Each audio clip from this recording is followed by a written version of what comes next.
চার দফা দাবি আদায়ে অনড় জগন্নাথ বিশ্ববিদ্যালয়ের শিক্ষার্থীরা। কিছুক্ষণের মধ্যে শুরু হবে তাদের সমাবেশ কর্মসূচি। এতে সাবেক শিক্ষার্থীরাও যোগ দেবেন।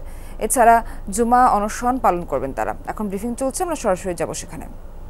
এই দেশ আমাদের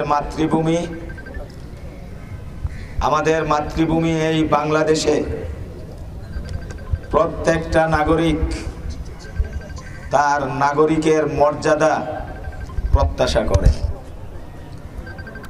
আপনাদের মাধ্যমে আমি বর্তমান আমাদের ইন্টারিম যে সরকার আছে, জাতির প্রত্যেকটা মানুষের বিবেকের কাছে প্রশ্ন ছুটতে চাই।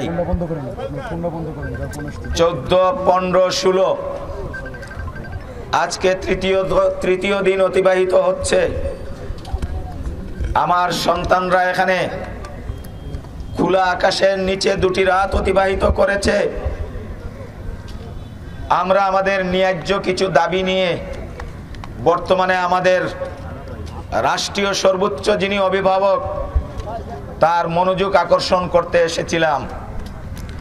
দুর্ভাগ্য, সরকারের পক্ষ থেকে এ পর্যন্ত কোনো সুস্পষ্টভাবে সেটা নিরসন করা হয়নি।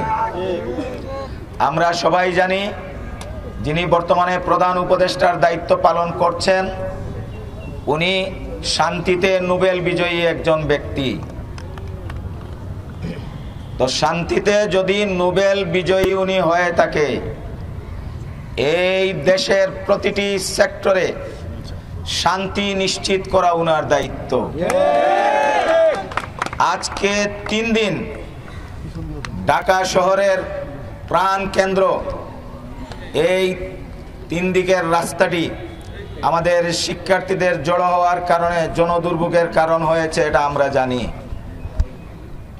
আমাদের দাবি যদি যৌক্তিক হয়ে থাকে সেইটা তো প্রথম দিনই সরকার আন্তরিক হলে সেটা নিরসন করতে পারত, কিন্তু সেটা এখনো নিরসন হয়নি। আমরা গতকালকে আপনাদের মাধ্যমে আমরা কর্মসূচি ঘোষণা করেছি। সারা রাত্রি আপনার ভাইয়েরা, আপনার বোনেরা, আপনার সন্তানেরা এই খোলা আকাশের নিচে রাত্রি অতিবাহিত করেছে। আজকে আমাদের 10টায় সাবেক এবং বর্তমানদের যে সমাবেশটি হওয়ার কথা ছিল, অনেকেই ক্লান্ত এবং অসুস্থ হয়ে পড়েছে, সেটাকে আমি পিছিয়ে 11:30টায় নিয়েছি। 11:30টায় আমাদের সাবেক এবং বর্তমানদের যে সমাবেশ, সেই সমাবেশ অনুষ্ঠিত হবে এবং বাদ জুমা আমাদের গণ অনশন এবং অবস্থান কর্মসূচি আমরা যেটি পূর্বে ঘোষণা করেছিলাম সেটা ইনশাআল্লাহ অনুষ্ঠিত হবে।